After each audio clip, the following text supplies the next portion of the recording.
Hey guys, tonight we're diving deep into one of history's most brutal and misunderstood realities. We're not talking about the romanticized pirates of Hollywood movies or theme park rides. We're exploring the genuine horror of being forced into piracy during the Golden Age, when the Caribbean seas were ruled by desperate men who had nothing left to lose and everything to take from you. Fair warning before we begin this journey together. What you're about to experience isn't pleasant. There are no treasure maps leading to happy endings, no noble captains with hearts of gold, and definitely no talking parrots offering comic relief. This is the raw, unfiltered truth about what happened when ordinary sailors found themselves trapped in a floating nightmare they never chose to join. So settle in, maybe grab something warm to drink, and prepare yourself for a story that's darker and more terrifying than any ghost tale. Because unlike ghosts, this horror was absolutely real, and it claimed thousands of lives across the Spanish Main. Your story begins on what should have been just another ordinary day. You're a merchant sailor, maybe 25 years old, working the trade routes between Port Royal and Charleston. It's honest work, if backbreaking, and the pay keeps food in your belly and a roof over your head when you're in port. The ship you're on, the Mary Catherine, is a sturdy vessel carrying sugar, tobacco, and other colonial goods back to England. The morning starts like any other. You're up before dawn, checking the rigging and preparing for another day of routine sailing. The Caribbean sun is just beginning to paint the horizon orange and pink, and there's a gentle breeze that promises good sailing weather. Your captain, an experienced man named Thornbury, seems pleased with the conditions. Everything feels normal, safe, predictable. That's your first mistake. Nothing stays predictable in these waters for long. You're about 3 hours into your morning routine, coiling rope and checking the sails, when young Tommy Fletcher calls down from the crow's nest. His voice carries that edge of uncertainty that makes experienced sailors look up from their work. "Captain," he shouts, "there's a sail on the horizon, bearing northwest." Captain Thornbury raises his spyglass, studying the distant ship with the practiced eye of someone who spent 30 years reading the ocean's moods. You continue your work, but you're watching his face. You've learned to read the subtle changes in his expression. First curiosity, then concentration, then something that makes your stomach drop, fear. "All hands," he calls, his voice steady but urgent. "Prepare for possible engagement." That's no merchant vessel. The ship approaching you moves with predatory grace. Even from a distance, you can see she's been modified for speed and combat. Her hull sits low in the water, and there are too many gun ports along her sides. This isn't a ship built for carrying cargo. This is a ship built for taking cargo from other ships. Your hands shake as you help prepare the Mary Catherine's few defensive measures. For small cannons and a crew of 18 men against whatever's bearing down on you. The math isn't encouraging. As the unknown ship draws closer, you can make out more details that confirm your worst fears. Her sails are patched with different colored cloth, giving her a patchwork appearance. Men move along her deck with the casual efficiency of predators. And then you see it, the black flag unfurling from her mainmast. The Jolly Roger isn't the skull and crossbones you might expect from storybooks. This one is simpler and somehow more terrifying. A red skeleton dancing with a black devil. The message is clear. No quarter given, no mercy expected. Captain Thornbury orders the Mary Catherine to change course, but it's too late. The pirate ship, which you'll later learn is called the Revenge, has the weather gauge and superior speed. She's closing the distance rapidly, and her gun ports are opening like hungry mouths. "Strike your colors," comes the shouted demand across the water. "Heave to and prepare to be boarded." Captain Thornbury looks at his small crew, then at the approaching warship. He's done the same math you have. 4 cannons against what appears to be 20 or more. 18 men against what looks like a crew of 60 pirates armed to the teeth. "Strike the colors," he orders quietly. "God help us all." The next few minutes pass in a blur of barely controlled terror. The Revenge comes alongside the Mary Catherine with practiced precision. Grappling hooks fly across the gap between ships, biting into your rigging and hull. Pirates swing across on ropes, dropping to your deck with thuds that seem to shake the entire ship. These aren't the colorful rogues of adventure stories. They're a mixture of desperate men, former slaves, discharged sailors, and criminals who found a violent way to survive in a world that offered them few other options. Their clothes are salt-stained and patched. Their weapons are well-maintained but mismatched. Their faces carry the hard lines of men who've seen too much violence and committed more. The pirate captain boards last, stepping across with the confidence of someone who's done this dozens of times before. He's a tall man with graying hair tied back in a practical queue. His coat was probably fine once, but now it's faded and repaired in multiple places. What strikes you most is his eyes. They're completely businesslike, as if taking ships is simply his profession, no different from carpentry or farming. "Captain Thornbury," the pirate says, apparently recognizing your captain. "I'd heard you were running this route." Samuel Briggs, formerly of His Majesty's Navy, currently of more flexible employment. "Briggs," Thornbury replies, his voice tight. "I thought you'd been hanged in Port Royal." "Escaped 3 days before the appointment," Briggs says with what might be humor. "Unfortunate timing on their part. Now, let's discuss your cargo and your crew." What follows is a methodical examination of everything and everyone aboard the Mary Catherine. The pirates go through the cargo hold with professional thoroughness, identifying the most valuable goods. Sugar, tobacco, and silver coins disappear into their ship. But they're also evaluating something else: your crew. You learn quickly that pirates don't just steal cargo. They steal men. Experienced sailors are valuable, and the pirate life has a high mortality rate. They need constant replacements for crew members lost to disease, battle, accidents, or the occasional execution for disobedience.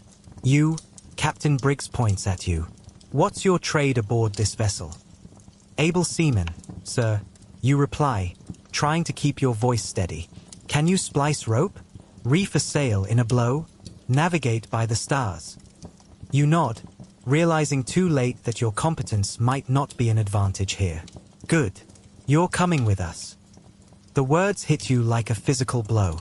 You look around desperately, but there's nowhere to run. The Mary Catherine is surrounded by pirates, and beyond that, there's nothing but empty ocean stretching to the horizon. "I didn't sign up for piracy," you protest. Captain Briggs laughs, but there's no warmth in it. "Son, none of us signed up for this life. But this life signed up for us. You can come aboard the Revenge as a crew member, with a share in our prizes and a voice in our decisions. Or you can go over the side right now and take your chances with the sharks. Your choice, but make it quickly." You look at Captain Thornbury, hoping for some guidance or rescue that isn't coming. He avoids your eyes. He knows there's nothing he can do. The sharks or the ship? Briggs asks again. "The ship," you whisper. And just like that, your old life ends. You're herded aboard the Revenge with 5 other members of the Mary Catherine's crew who've been selected for their skills. The rest are left aboard the merchant vessel, which will be allowed to continue on its way, minus most of its cargo and half its crew. As the Revenge pulls away from the Mary Catherine, you stand at the rail watching your former ship grow smaller. Captain Thornbury raises his hand in what might be a farewell or an apology. You can't tell which, and it doesn't matter. That part of your life is over now, disappearing into the wake behind you. One of your new shipmates, a grizzled man with intricate tattoos covering his arms, notices your expression.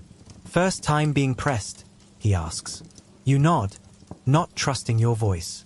"It gets easier," he says, "or you get harder. Same result in the end." "What if I want to leave?"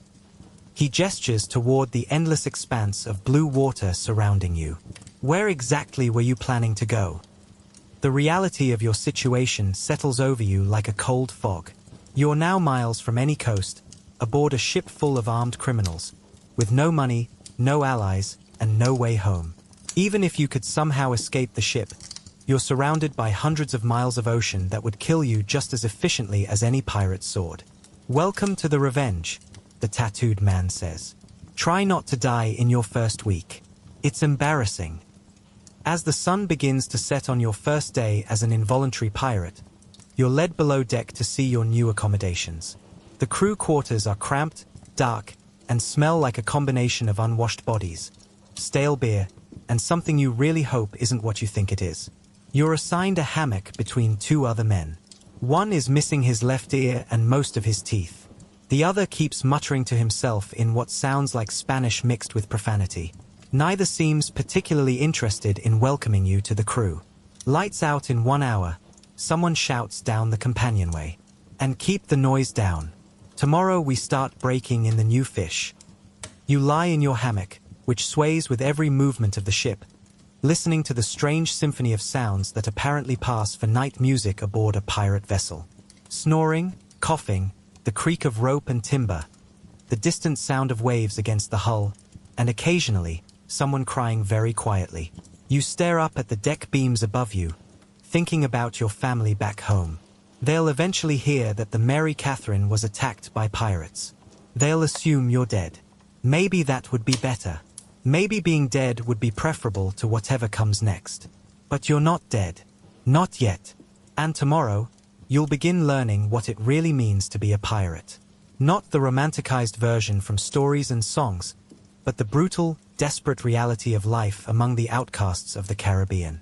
As you finally drift off to an uneasy sleep, your last conscious thought is a prayer to whatever gods might be listening to sailors in trouble. You ask not for rescue, which seems impossible, but simply for the strength to survive whatever horrors await you in this floating hell you never chose to join. The ship rocks gently beneath you, carrying you further from everything you once knew and deeper into a world where mercy is a luxury and tomorrow is never guaranteed. You wake to the sound of a bell clanging somewhere above your head and someone kicking the side of your hammock.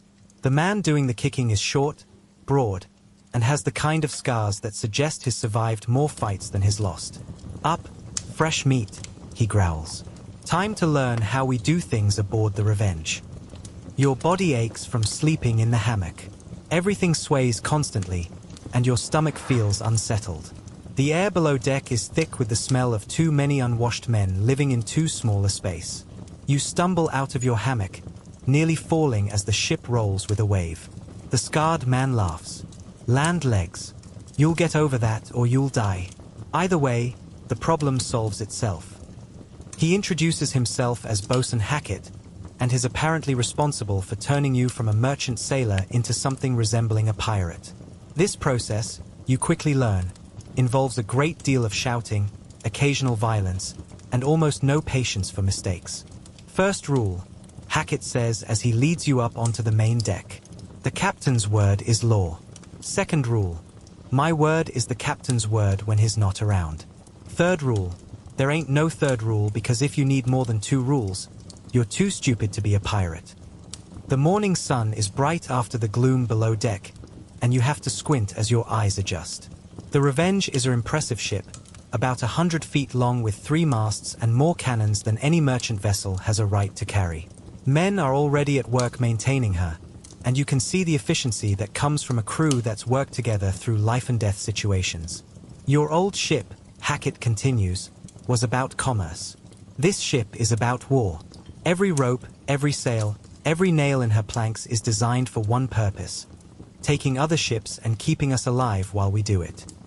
He points to various parts of the ship, explaining their purposes with the casual expertise of someone who spent his entire adult life at sea. The Revenge carries 24 cannons, ranging from small 4-pounders to massive 18-pound guns that can punch holes through the thickest ship's hull. There are also swivel guns mounted along the rails, perfect for clearing enemy decks of defenders during boarding actions. See those? Hackett points to several small cannons mounted on swivels. Those are for when we get up close and personal. They're loaded with grape shot, which turns people into hamburger very efficiently. The crew of the Revenge, you learn, numbers about 70 men. This is considerably larger than most merchant vessels, but necessary for the kind of work they do. Taking a ship requires overwhelming force, and pirates can't afford to lose battles. Now, Hackett says, let's talk about your new job description. Your duties aboard the Revenge are similar to those on the Mary Catherine, but with some crucial differences. Yes, you'll be handling sails and maintaining rigging, but you'll also be learning to handle cannons, practicing with cutlass and pistol, and preparing for the violent work of boarding enemy vessels. Can you swim? Hackett asks. A little, you reply. Learn to swim better, or learn to fight better. Preferably both. Men who can't do either don't last long in this business. The ship's routine is different from what you're used to.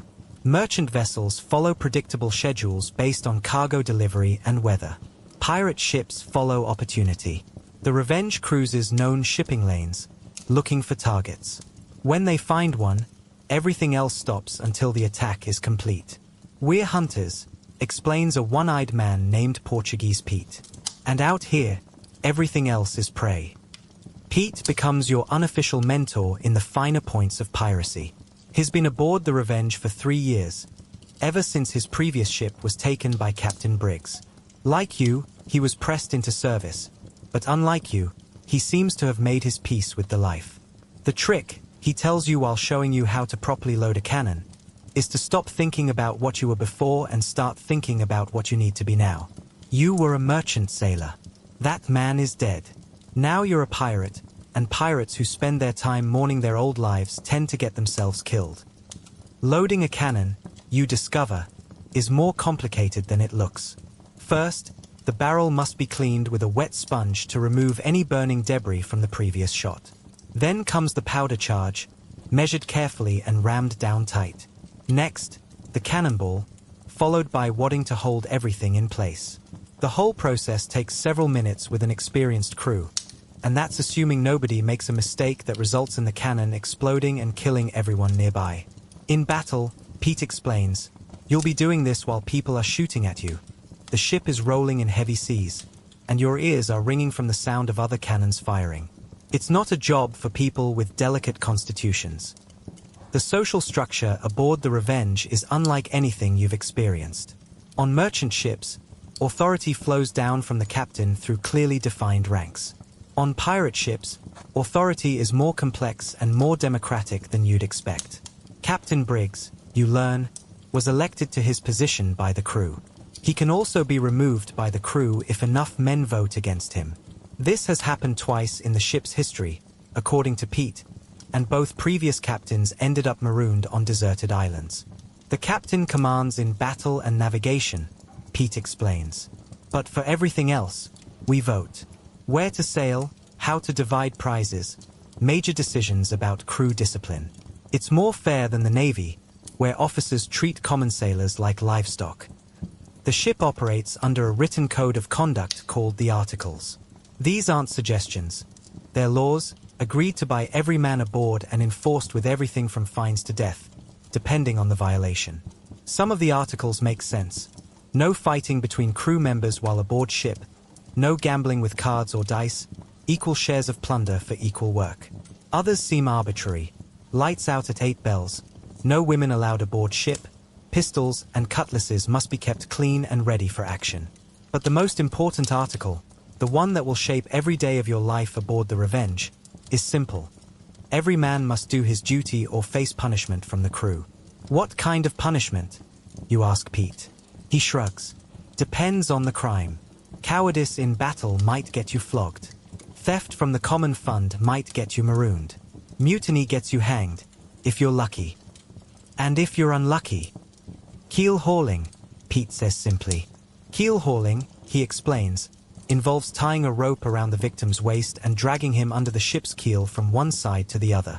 The barnacles and rough would tear the flesh from his body, and most men drown before they can be pulled back to the surface.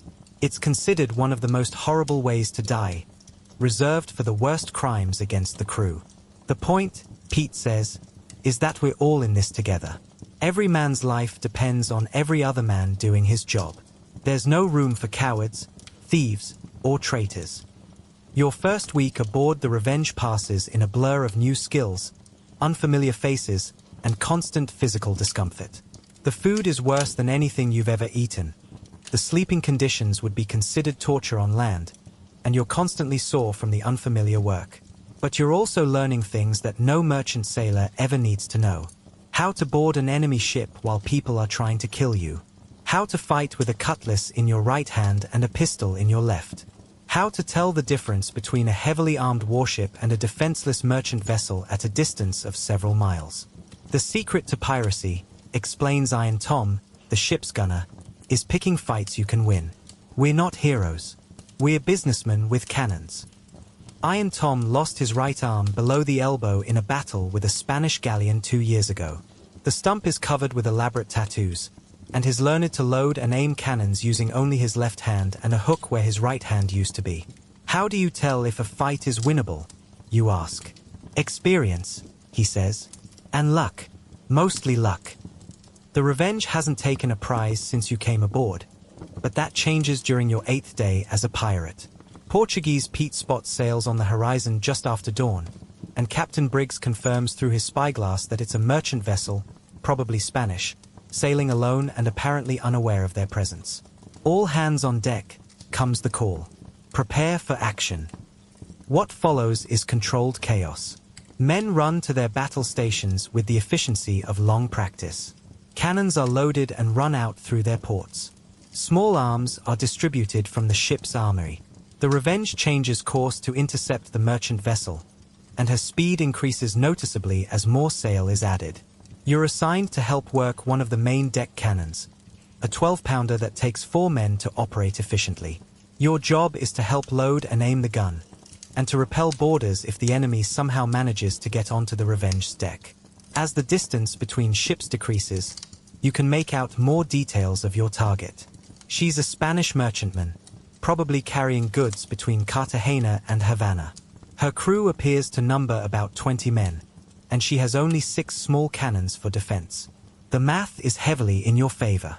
Strike your colors, Captain Briggs shouts across the water when the ships are close enough for conversation. Heave to and prepare to be boarded. The Spanish captain's response is a cannon shot that passes close enough to the Revenge's bow to spray everyone on the forward deck with seawater. It's a brave gesture, but tactically pointless. Return fire, Briggs orders calmly. The Revenge's response is immediate and devastating. 24 cannons fire almost simultaneously, and the sound is like standing inside a thunderstorm. The Spanish ship's mainmast disappears in a cloud of splinters, her steering is shot away, and several holes appear in her hull just above the waterline. The battle, such as it was, is over in less than 10 minutes. The Spanish ship strikes her colors and prepares to be boarded.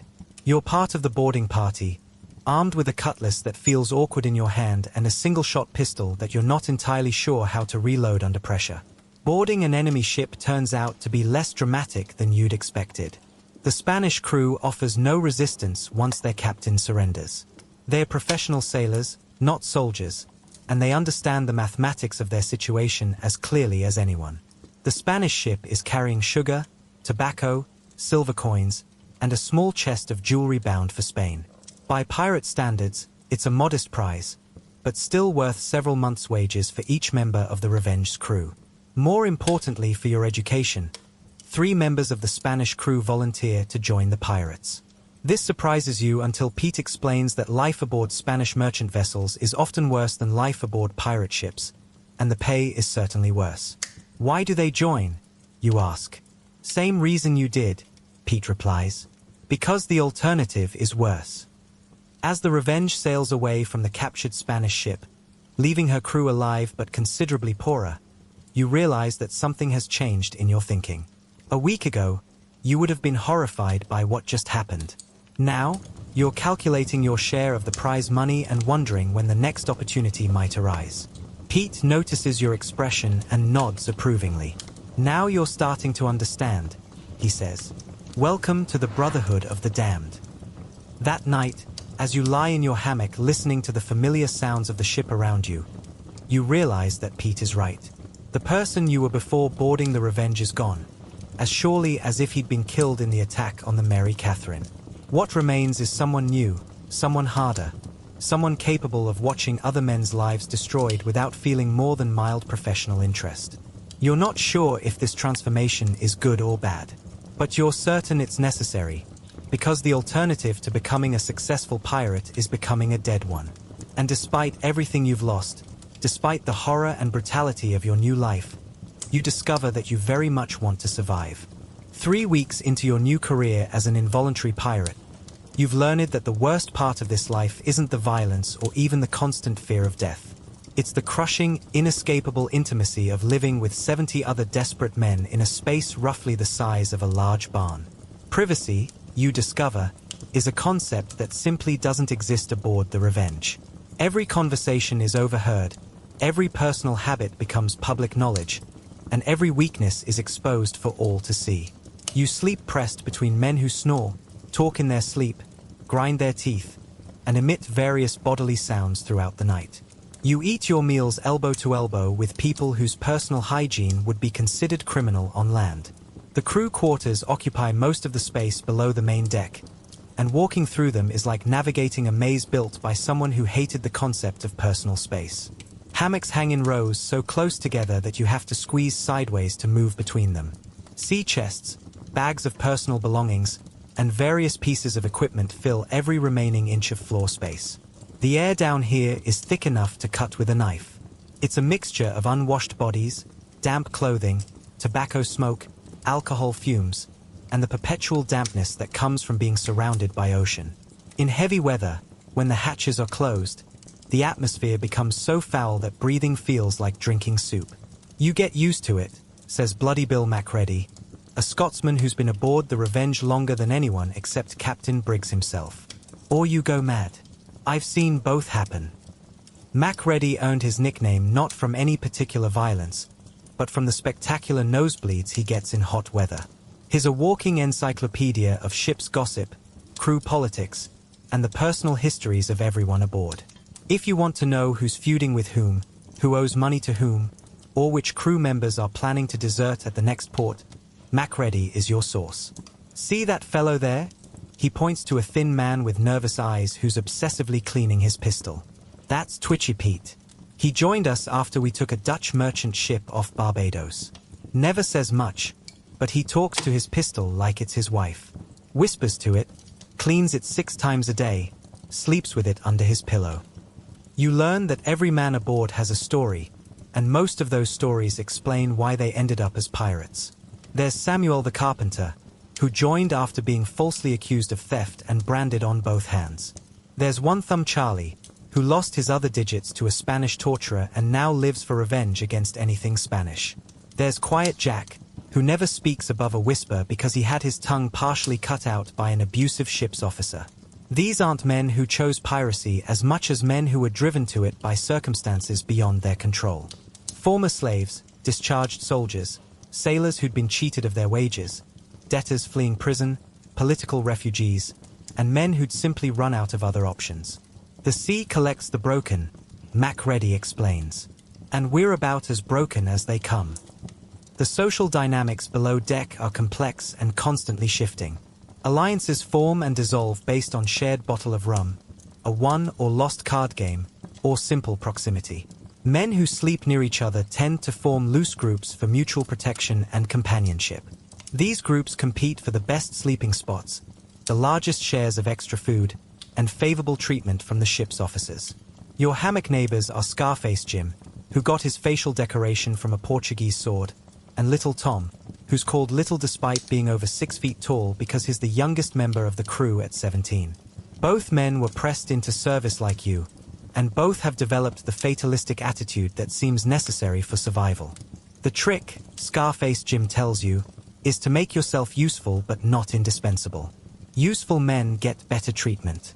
Indispensable men get killed by jealous crewmates. Little Tom nods in agreement. And never let anyone think you're planning to desert. Men have been found floating face down for less. The ship's routine below deck revolves around meals, sleep, and the endless maintenance required to keep a wooden vessel seaworthy. When you're not on deck working, you're below deck working, patching sails, splicing rope, carving new belaying pins, or cleaning weapons. There's always something that needs fixing, replacing, or improving. But there are also hours of enforced idleness when weather or circumstances keep the crew below deck with nothing productive to do. These periods are perhaps the most dangerous times aboard the Revenge, because board pirates have a tendency to entertain themselves in ways that often end in bloodshed. Gambling is officially prohibited by the ship's articles, but like most rules aboard a pirate vessel, this one is interpreted creatively. Men don't gamble with cards or dice, but they bet on everything else imaginable. How many rats will be caught in a particular section of the ship? Which crew member will be the first to fall from the rigging? Whether it will rain before sunset? How many ships they'll take in the next month? I once saw two men bet their shares of the next prize on which way a particular seagull would fly, Macready recounts.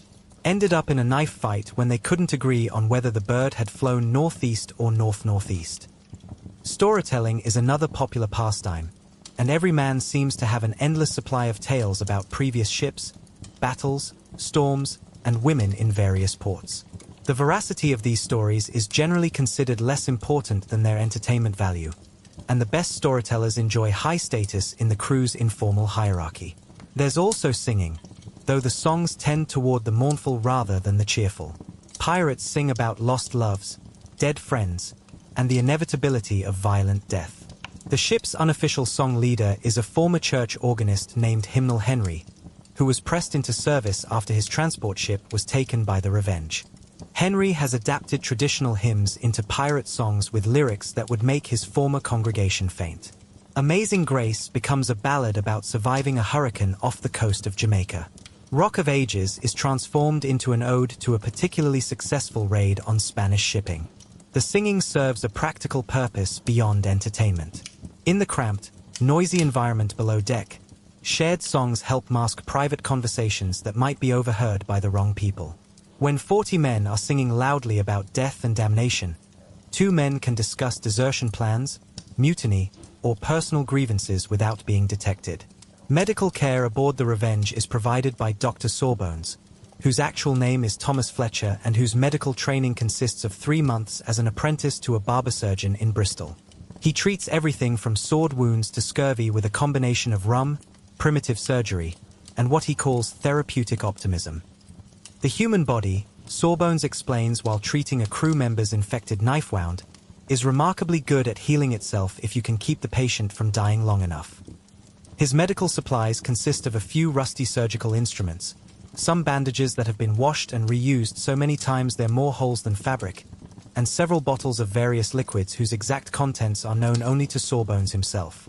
This one, he says, holding up a bottle of greenish fluid, is for stomach ailments. This one is for wounds. This one is for when a man is dying and you want him to go peacefully. You don't ask what's in the bottles, and Sawbones doesn't volunteer the information. The ship's discipline is maintained through a combination of formal punishments and informal social pressure. Minor infractions result in reduced rations, extra duty, or confinement to the ship's tiny brig. Major violations are handled by the entire crew in democratic fashion, with the accused man standing trial before his peers. You witness one such trial during your 4th week aboard, when a crew member called Dancing Dick is accused of stealing rum from the ship's stores. The evidence against him is strong. He was found unconscious in the hold with an empty bottle beside him and rum on his breath. The trial takes place on the main deck, with the entire crew serving as jury. Captain Briggs presides, but the decision rests with the men. Dancing Dick pleads that he was only taking his fair share, that the ship's stores were being unfairly distributed, and that he'd planned to replace the rum at the next port. The crew's verdict is swift and unanimous: guilty.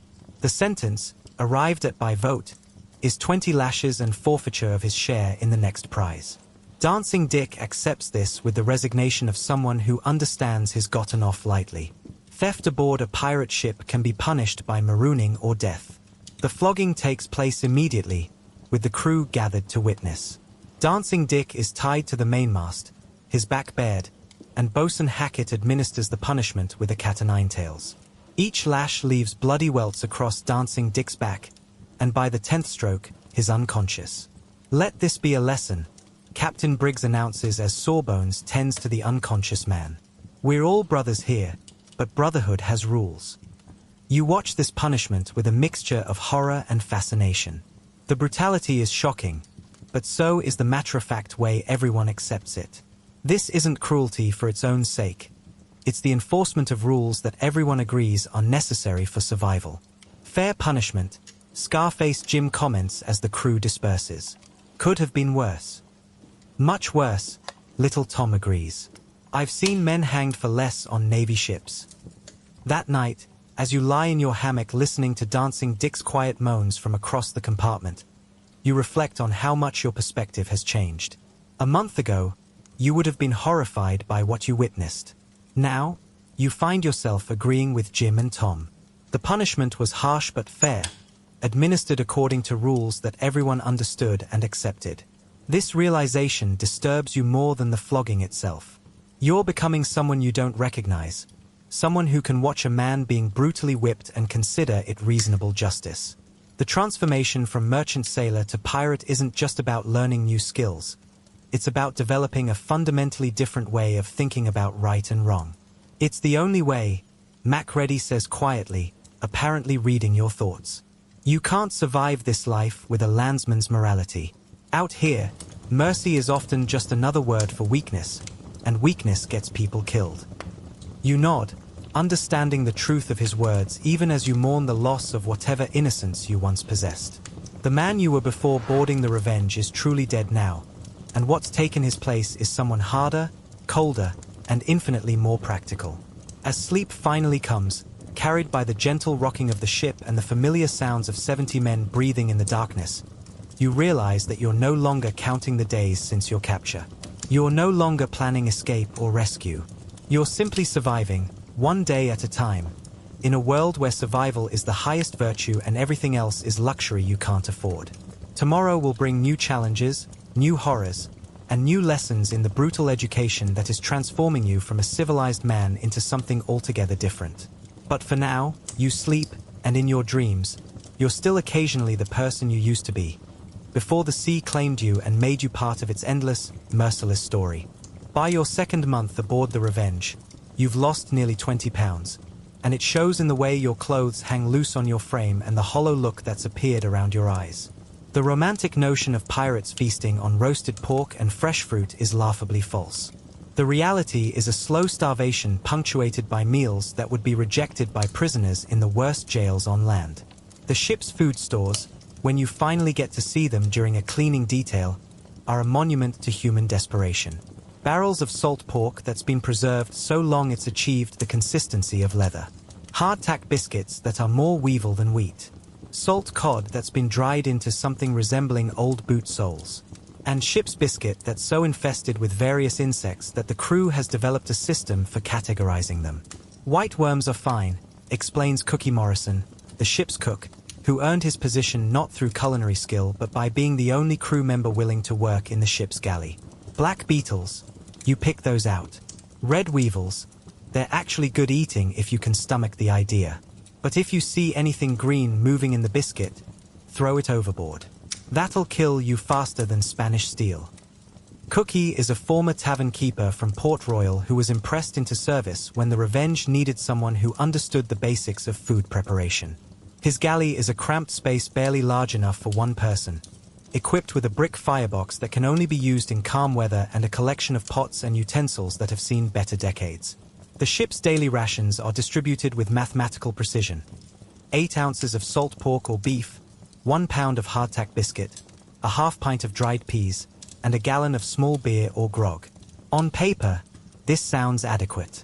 In practice, it's a recipe for malnutrition, scurvy, and constant hunger. The meat, Cookie explains while ladling out the morning meal, was salted in Jamaica about 2 years ago. It's still technically edible, but I wouldn't feed it to my dog if I had one. The salt pork has been preserved so heavily that it requires hours of soaking in seawater just to become chewable. Even then, it's tough, salty beyond belief, and has a texture that suggests it might have been carved from a ship's mast rather than a pig. The salt beef is worse, if such a thing is possible. Hardtack biscuits are the cornerstone of shipboard nutrition, and they're exactly as appetizing as they sound. Made from flour and water, baked until they achieve the consistency of roof tiles, and stored in barrels where they gradually accumulate various forms of wildlife. A properly made hardtack biscuit can survive for years without spoiling, which is fortunate because most of the ones aboard the Revenge appear to have been made during the previous century. You don't bite hardtack, instructs One Tooth Willie, who serves as the crew's unofficial expert on maritime cuisine. You soak it in grog until it surrenders, then suck on it like a lozenge. Try to bite it and you'll chip a tooth, assuming you have any left. The biscuits come with their own ecosystem of insects, which actually provide valuable protein. The crew has developed elaborate techniques for extracting maximum nutrition from their infested rations. Some men tap the biscuits against the table to shake out the larger insects before eating. Others embrace the additional protein and consume everything together. Weevils don't taste like much, claims Portuguese Pete. Just a bit crunchy, and they're probably the most nutritious part of the meal. Fresh water is perhaps the most precious commodity aboard the ship, and it's rationed more carefully than gold. The ship's water barrels hold about 3 months' supply for the crew, but that's assuming the water doesn't go bad, the barrels don't leak, and no one exceeds their daily ration. The water itself is another story entirely. After weeks in wooden barrels, it develops a green tinge and a smell that suggests something died in it. Which, according to Cookie, is probably accurate. Rats get into the water barrels sometimes, he explains cheerfully, and sometimes they don't get out.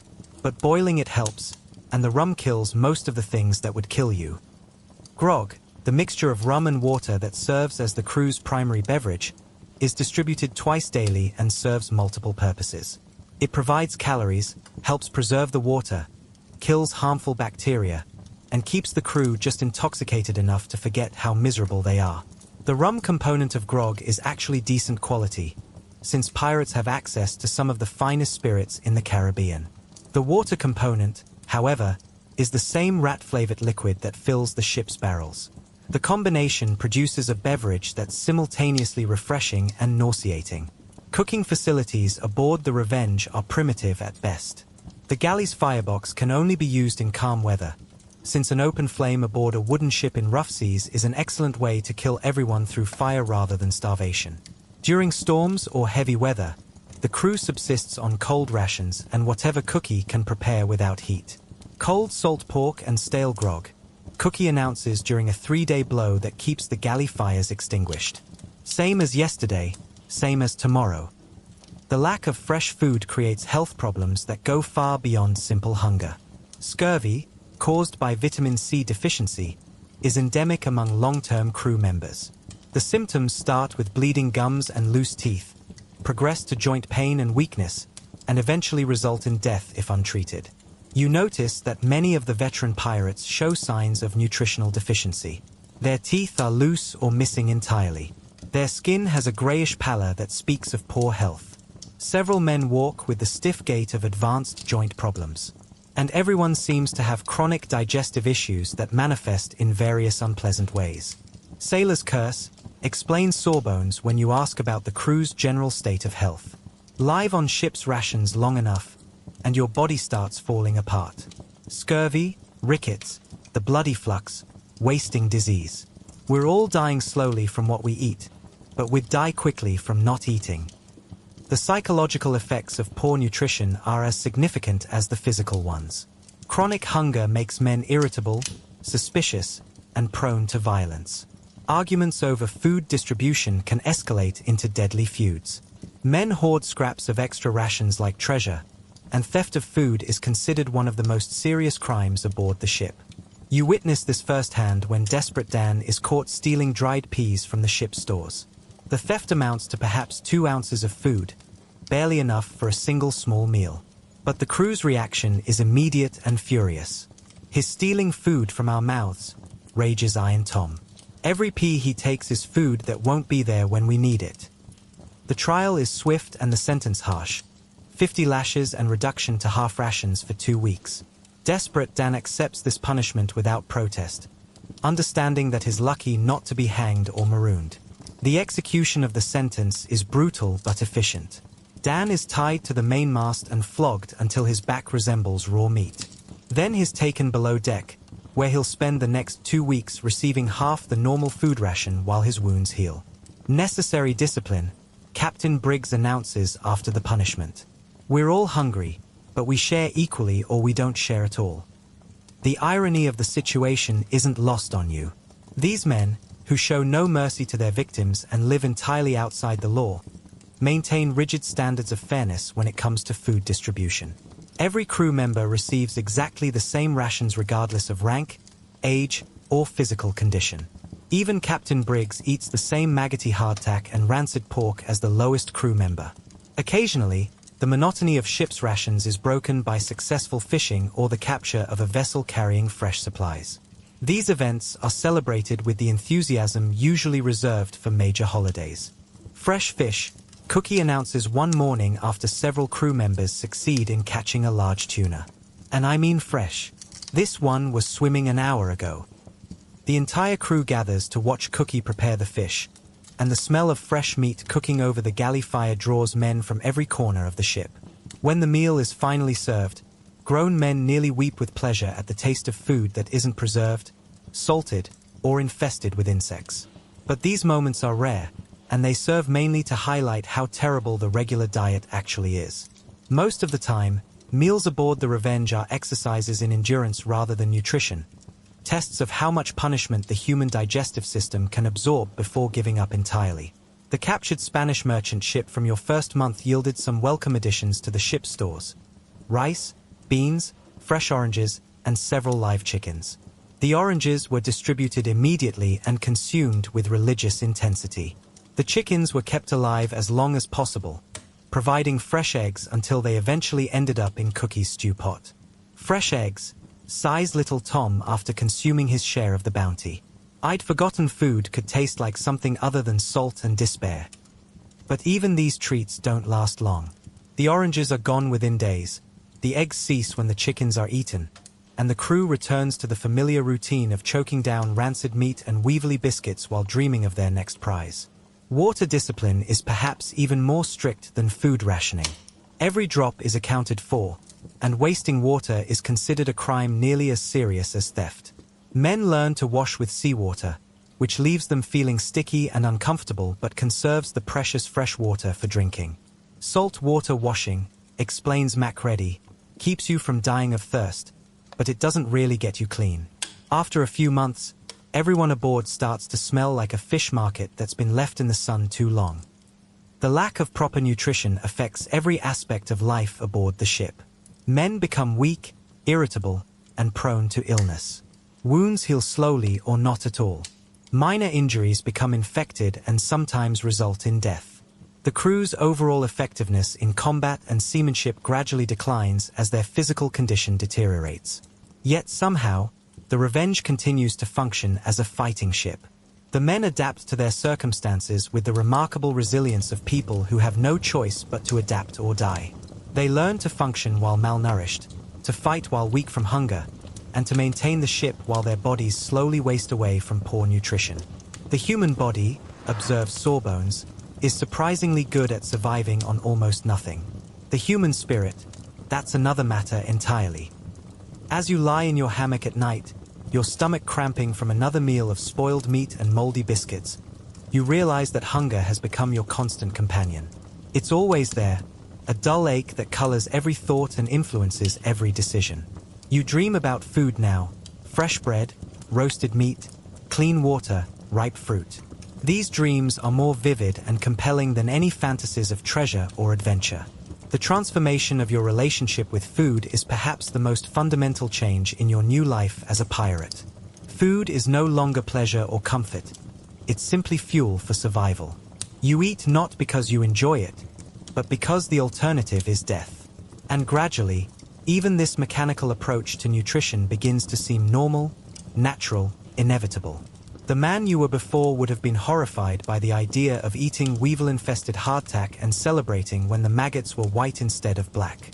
Now, you check your biscuits for the color of their inhabitants and plan your meals around which insects are safe to consume. This is perhaps the most insidious aspect of your transformation into a pirate. Not just the acceptance of violence and brutality, but the gradual erosion of standards that once seemed fundamental to human dignity. When you can celebrate rancid meat as a feast and consider clean water a luxury beyond imagination, you've crossed a line that separates civilization from something altogether more primitive.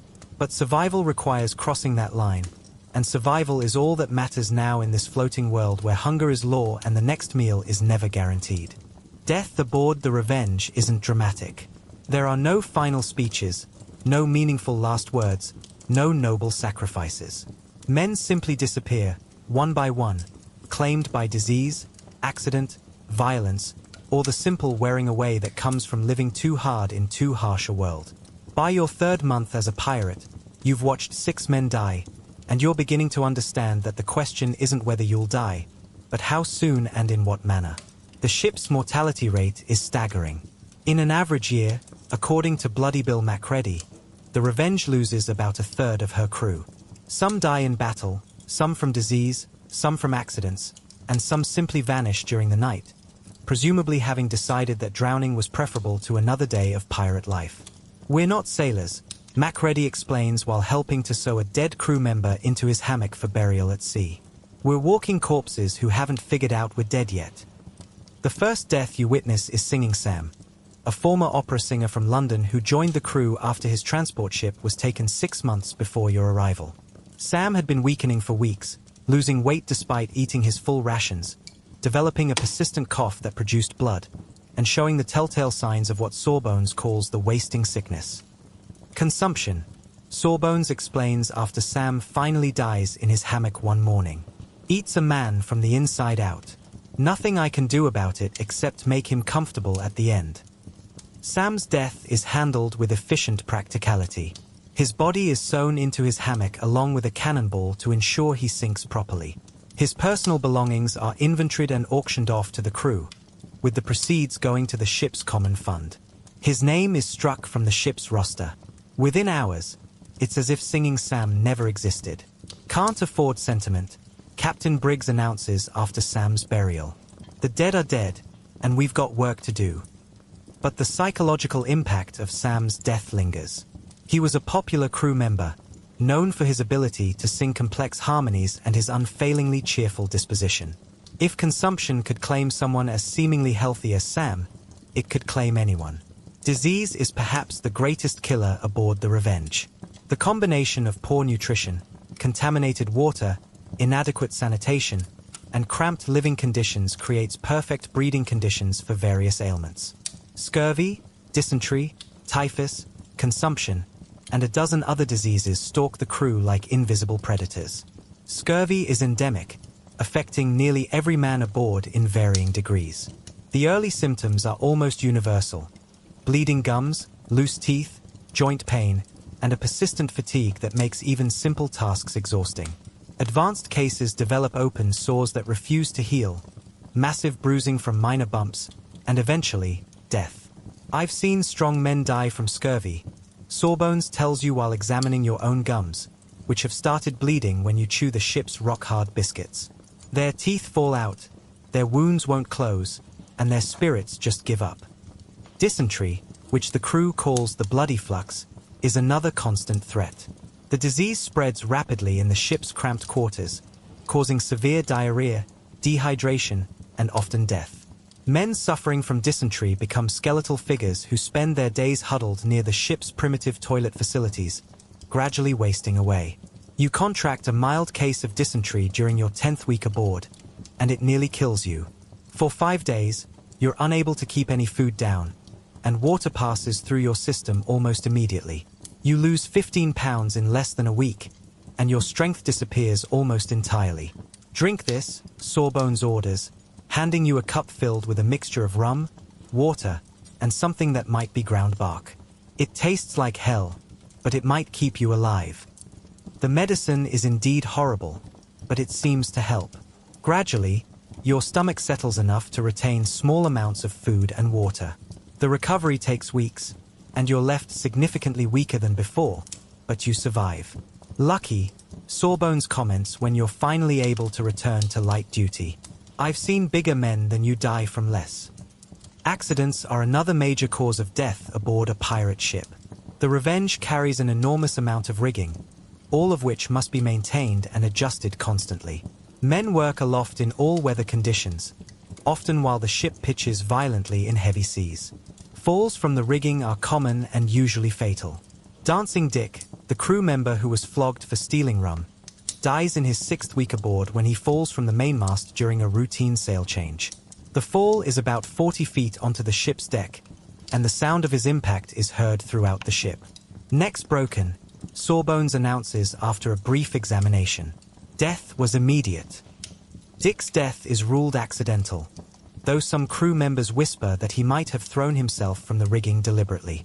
He'd been despondent since his flogging, talking about wanting to see his family again and questioning whether pirate life was worth living. Doesn't matter if it was accident or purpose, Macready says pragmatically. Dead is dead either way. The ship's cannons are another source of frequent casualties.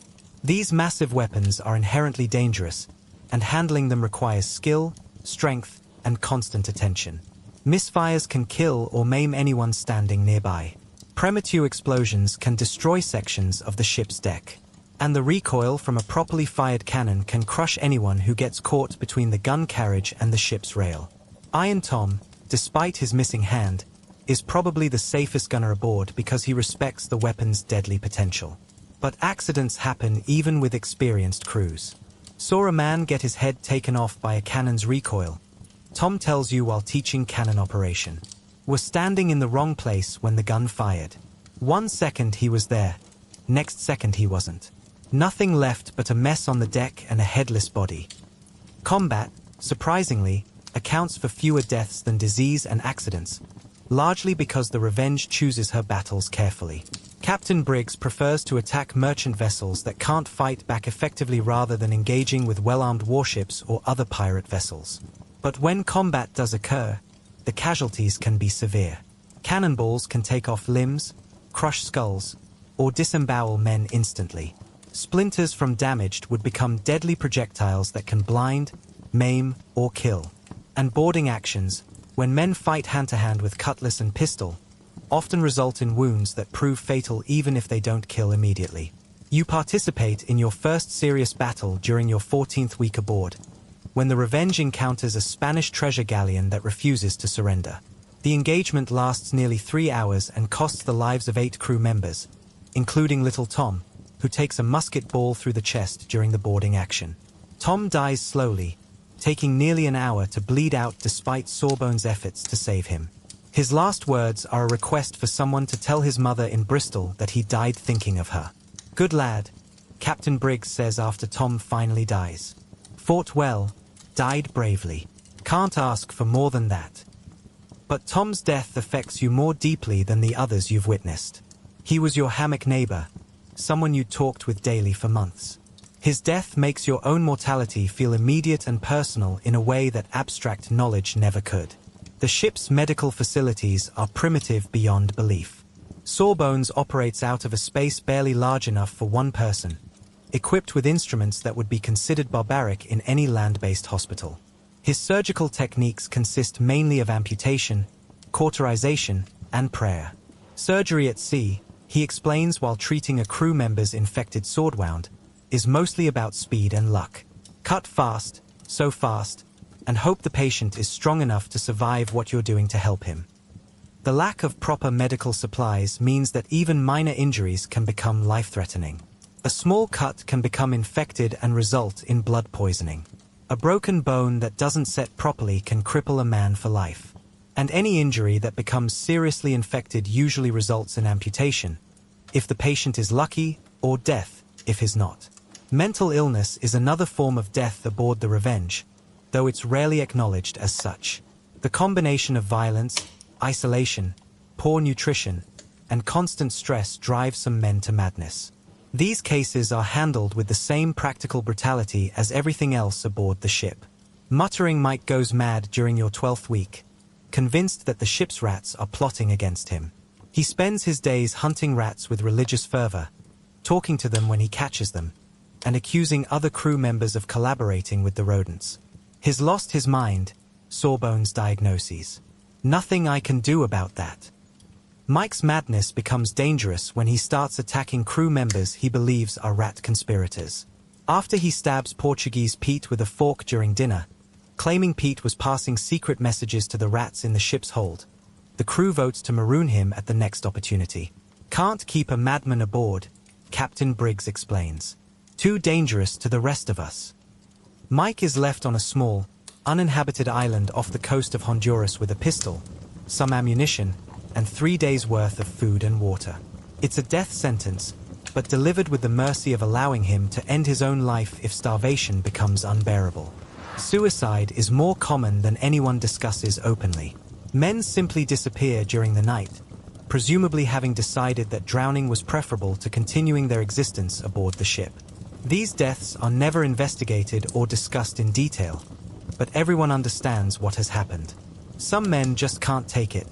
Macready explains after another crew member vanishes during a storm. Can't blame them, really. This isn't a life for everyone. The ship's burial procedures are grimly efficient. Dead men are sewn into their hammocks along with cannonballs to ensure they sink. Their personal belongings are auctioned to the crew, with popular items going for significant portions of prize money. Their names are struck from all records, and within days, it's as if they never existed. We don't mourn the dead, Captain Briggs explains. Can't afford to. We honor them by surviving and continuing the work. But despite the official attitude toward death, the psychological impact on the surviving crew is significant. Each death removes someone's friend, confidant, or ally. The constant exposure to mortality creates a fatalistic attitude that affects every aspect of life aboard the ship. Men become reckless, figuring they're going to die anyway and might as well go out fighting. Others become obsessively careful, checking and rechecking everything in hopes of avoiding the accidents that claim so many lives. Most develop the emotional detachment that seems necessary for psychological survival in an environment where death is commonplace. You find yourself changing in ways that would have horrified your former self. When crew members die, your primary emotion isn't grief but relief that it wasn't you. When new men join the crew, you don't bother learning their names for the first few weeks, knowing that many won't survive long enough to make friendship worthwhile. Getting hard, Macready observes, watching you show complete indifference to the death of a crew member who'd been aboard for only 2 weeks. That's good. Soft men don't last long out here. The constant presence of death creates a strange intimacy among the survivors. Men who might never have spoken to each other on land become close friends, knowing that each conversation might be their last. Rivalries that would normally fester for years are resolved quickly, often violently, because there might not be time for extended feuds. But perhaps the most disturbing aspect of life aboard the Revenge is how quickly death becomes normal. What once would have shocked and horrified you now seems like natural hazards of your profession. Men die, their bodies go over the side, their belongings are redistributed, and life continues. As you lie in your hammock at night, listening to the labored breathing of sick crew members and wondering which of them won't wake up in the morning, you realize that you've become someone capable of sleeping peacefully next to dying men. This transformation troubles you, but not enough to keep you awake. The man you were before boarding the Revenge would have been traumatized by witnessing a single death. Now, you've watched 6 men die and your primary concern is calculating how their deaths might affect the distribution of duties and prize money. This change in perspective is perhaps the most fundamental transformation in your journey from civilized man to pirate. Not just the acceptance of violence, but the casual acceptance of mortality as a daily reality. Death has become your constant companion, as familiar as hunger and discomfort. And like those other aspects of pirate life, you've learned to live with it, to function despite it, and even to find a kind of peace in its inevitability. Tomorrow may bring your own death, or the death of men you've grown to care about. But tonight, you sleep, and in the morning, whatever remains of the crew will continue the endless work of keeping the Revenge afloat and hunting for the next prize that might make this floating graveyard worth the lives it consumes. The morning of your 15th week aboard the Revenge dawns clear and calm, with the kind of perfect sailing weather that makes even the most miserable pirate feel a momentary surge of optimism. The sea stretches endlessly in all directions, painted in shades of blue that shift from deep navy near the ship to brilliant turquoise near the horizon. It's the sort of morning that makes you almost forget the constant ache of hunger and the ever-present smell of unwashed men. Almost, but not quite. You're working the morning watch, helping to adjust the ship's sails to catch every whisper of the light breeze, when the call comes down from the crow's nest that will change everything. "Sail ho!" shouts Keen-Eye Murphy, the ship's best lookout. 3 points off the starboard bow. Captain Briggs appears on deck with the speed of a man who spent his entire adult life responding to such calls. His spyglass is already in his hand, extended to its full length as he climbs the rigging for a better view of whatever Murphy has spotted. The entire crew holds its breath during the long minutes while Briggs studies the distant sail. This could be anything. A naval warship that would mean a desperate fight for survival. Another pirate vessel that might result in either alliance or battle. Or the prize they've all been hoping for. A fat merchant ship loaded with valuable cargo. Spanish colors. Briggs finally calls down to the deck. Large merchantman, heavily laden by the look of her. Sailing alone. The transformation aboard the Revenge is immediate and electric. Men who moments before were going through the motions of routine maintenance suddenly become focused and energetic. This is what they live for, the moment when months of boredom, hunger, and discomfort might be justified by a single successful attack. All hands on deck, Bosun Hackett bellows. Prepare for action. What follows is controlled chaos as 70 men rush to their battle stations. Cannons are loaded and run out through their ports. Small arms are distributed from the ship's armory. The deck is cleared of anything that might become a deadly projectile when enemy cannon balls start flying. Sand is scattered on the planking to provide better footing and to absorb the blood that's likely to be spilled. You're assigned to help crew one of the main deck cannons, a position that requires you to help load, aim, and fire the weapon while simultaneously watching for enemy boarders. Your hands shake slightly as you check your cutlass and pistol, and your mouth feels dry despite the morning's ration of grog. Nervous? Asks Iron Tom, noticing your condition. Terrified, you admit. Good, he says approvingly. Fear keeps you alive. Brave men die young out here. The Revenge begins closing the distance to her target with predatory efficiency. Captain Briggs has positioned the ship to take advantage of the wind and current, approaching the Spanish vessel from her blind spot where the lookouts are least likely to spot them until it's too late to escape. As the gap narrows, more details of the target become visible. She's a large galleon, probably carrying goods from the Spanish colonies back to Europe. Her hull rides low in the water, suggesting a full cargo hold. Most importantly, she appears to be sailing alone, without escort vessels that might complicate the attack. Beautiful sight, breathes Portuguese Pete, standing beside you at the rail. Look at how she sits in the water. That's a rich ship, that is. The Spanish galleon finally spots the Revenge when the distance has closed to less than 2 miles. You can see activity on her deck through the ship's telescope as her crew realizes they're being pursued by a pirate vessel. Her captain tries to run, adding more sail and changing course toward the nearest Spanish port, but it's too late. The Revenge has superior speed and position. She's trying to run, Captain Briggs announces to the crew. But she's too heavy with cargo and we've got the weather gauge. We'll have her within the hour. The chase that follows is a masterpiece of seamanship. Both ships crowd on every scrap of canvas their masts can carry, racing across the Caribbean with the kind of desperate intensity that only comes when men's lives hang in the balance. The Revenge gradually gains ground, her lighter weight and superior sailing qualities allowing her to close the gap despite the galleon's head start.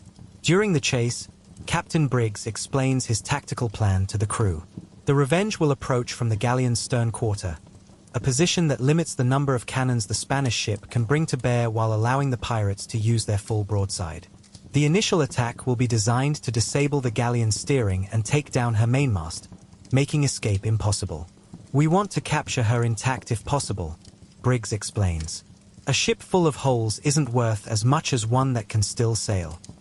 The psychological warfare begins before the first shot is fired.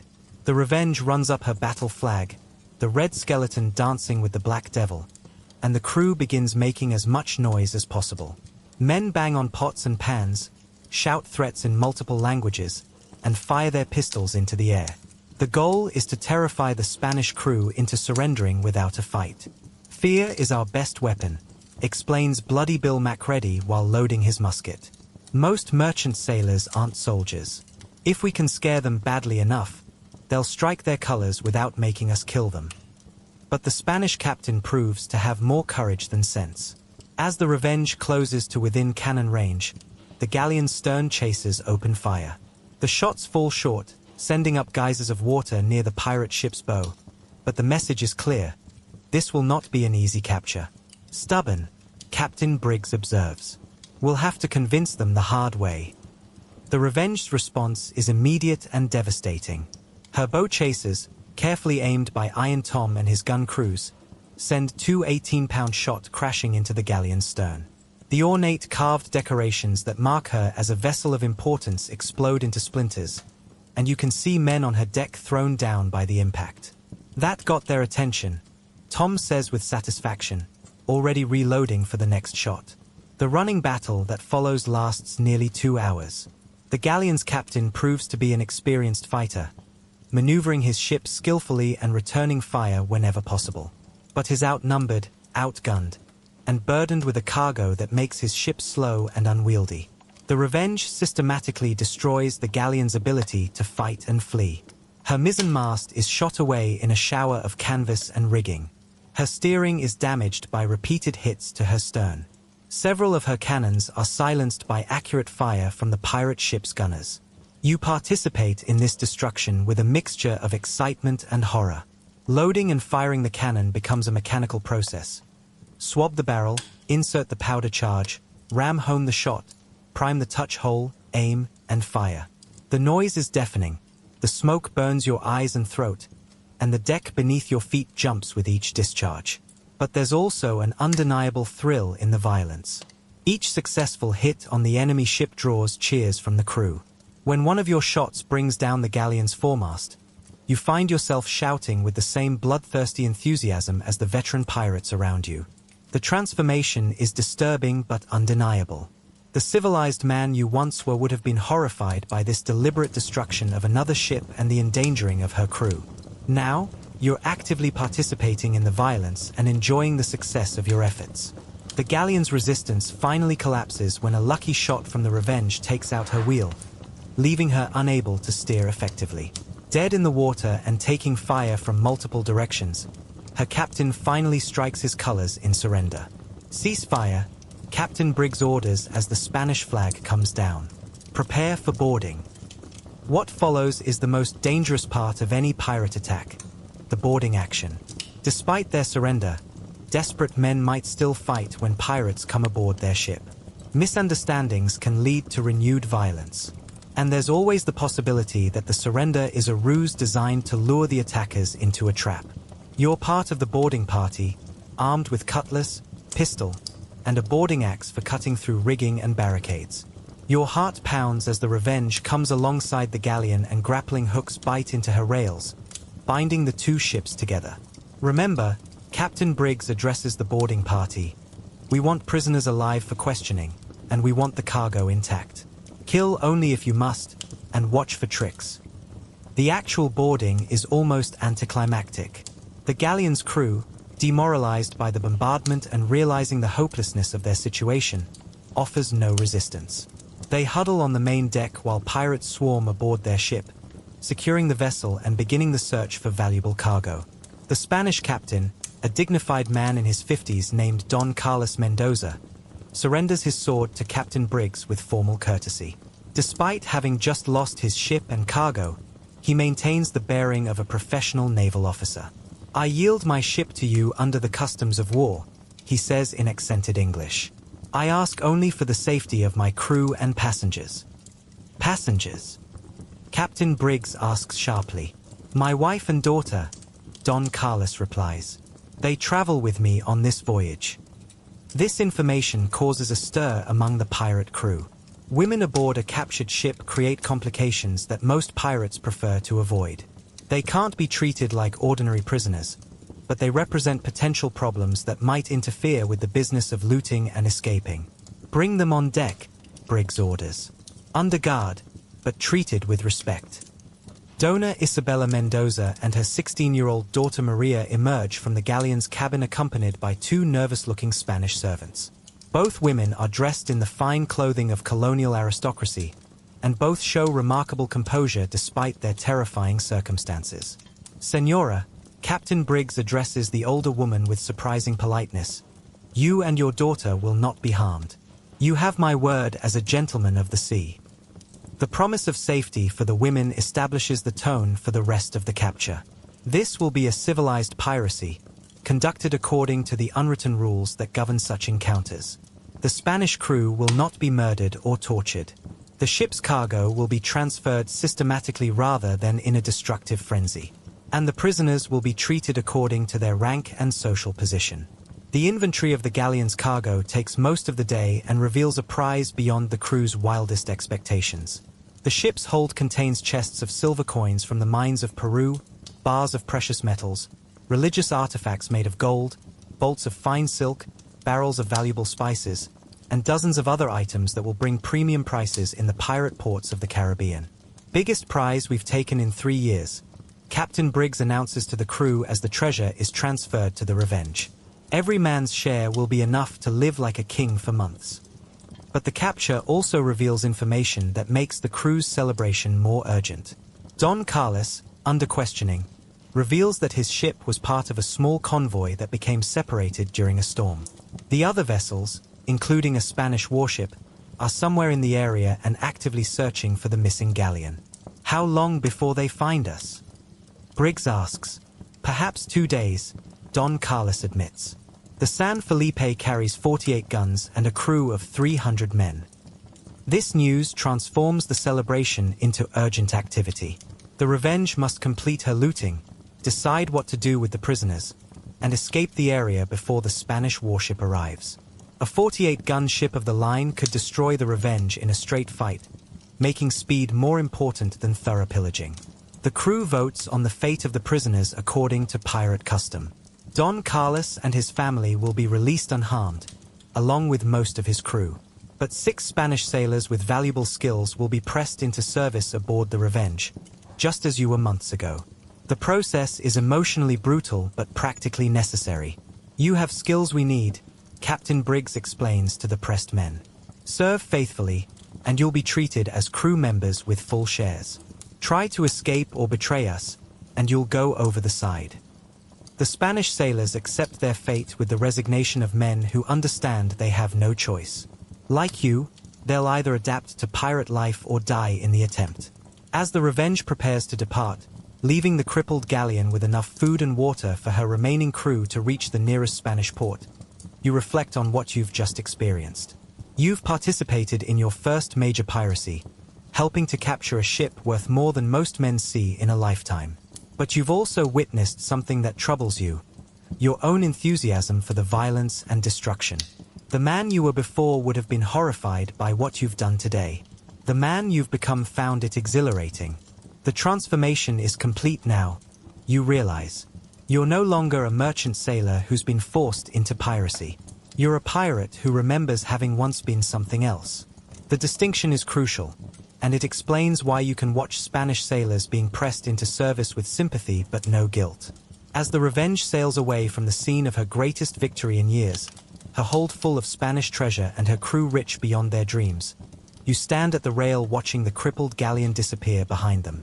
Somewhere out there, a Spanish warship is hunting for you with enough firepower to send the Revenge to the bottom of the Caribbean. But for now, you're rich, successful, and alive. In the world of piracy, that's as close to winning as anyone can reasonably expect. Tomorrow will bring new dangers, new challenges, and quite possibly death. But tonight, you'll feast on Spanish wine and dream of what you might do with your share of the prize, if you live long enough to spend it. The hunt is over, but the running has just begun. And in this deadly game of cat and mouse played across the endless blue waters of the Caribbean, you've just learned that being the mouse can be every bit as dangerous as being the cat.